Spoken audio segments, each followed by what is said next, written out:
And huge news, Mark. The Talk of Basketball podcast are now partners with FIMBA GB. Partners. Huge. That is partners. absolutely huge. Anyone who doesn't know what the FIMBA GB organisation is all about, basically it's where loads of people come together who can play basketball and you enter world championships, European championships, all over the world, and meet great people, have great parties, play basketball. We've had Bruce and we've had Keith, both FIMBA players.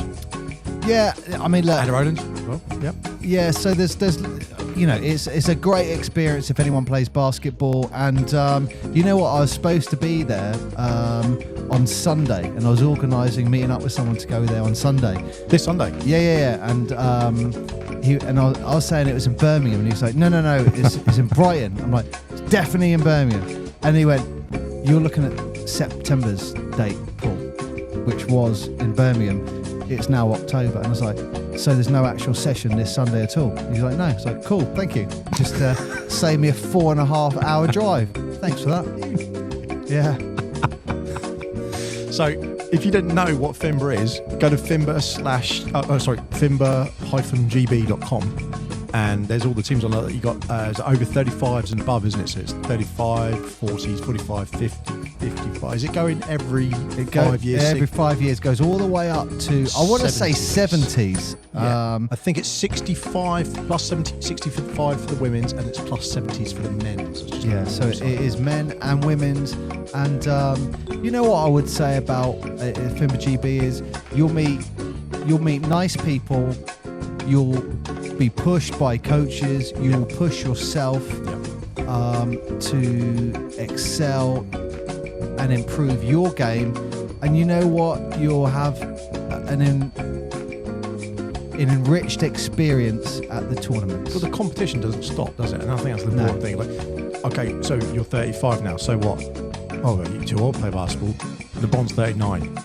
Like, let that one sink in. You know, what a testament. If you're going to look at someone like that and go, so what? You're over 35. So what? And you go up against, you know, Italy, champions, and Spain, and they'll America, all have Canada. A lot of them have ex-Euroleague players and stuff playing for these teams. It's not. It's a high standard of basketball and it's competitive. There was one of the over 35 players. He goes, I walked on the court and I half recognised this guy, and we were talking, and then just before the game kicked off, he was like, yeah, I used to play for like Real Madrid or something like that, and I was MVP of the Euroleague like 20 years ago. Oh, good. Actually, no, sorry, it can't have been over 35s, then this must have been like over 50s or something like that. Oh, good. And the chick was like, all right, okay, and he was like, he still played, like he was at that level. It was like, but you know what? But they're all getting. You talk about the training session. They're all getting ready because is it next season? The World Championships are next year in July 2025. So Ticino in Switzerland. So there are some other tournaments. I think one might be in Croatia that they're considering going to as well. Okay. And the team selection is going on at the moment. So I think team selection goes on between September and December. Yeah. And sometimes some teams spill over with team selection when you've got a lot of competition for places. So so if you're interested, go on that website. And you know what I would say, if you don't try, you'll never know. You don't try, you'll never know. So if you're thinking about it, you might as well turn up. Why would you not? If you play basketball and you enjoy it and you're competitive at it, at a good standard, not just some monkey who goes down to the gym on a random Sunday. Are you talking about yourself? No, I don't even go to the gym. We're talking, why would you not want to represent your country? Have the opportunity to do that. Yeah. Against other teams around the world. Why would you want to do that? That'd be amazing.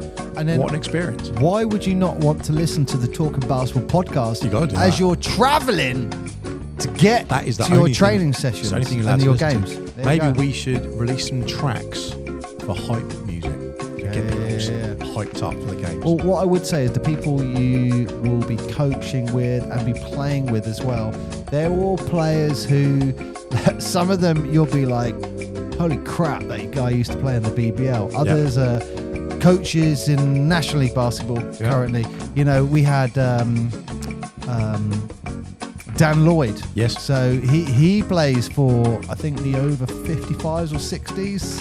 60s, yeah. And so, yeah, look, you've got championship material in these teams. And what I would just say is, you know, it's experience that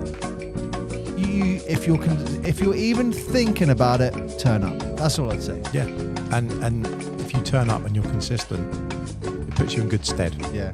And look, I didn't do it because of my accident, but there is nothing I feel that has more value than putting a Great Britain shirt on. Yeah. You get your shirt, you get your kit, you get your tracksuit, you get your hoodie, you get all your GB stuff, and then there's your number and your name. You know, for me, there's no greater accomplishment than that. Yeah, that would be pretty special. So, in the words of Emperor Palpatine, do it. Wow. There you go. Wow. Do it. Bring the Emperor into it. Nice. Or Starsky and Hutch. Do it. Do it. Do it. Remember that one? What? Look it up. He does do it. He goes, do it. Do it. He's got a, like... I don't know. Doesn't.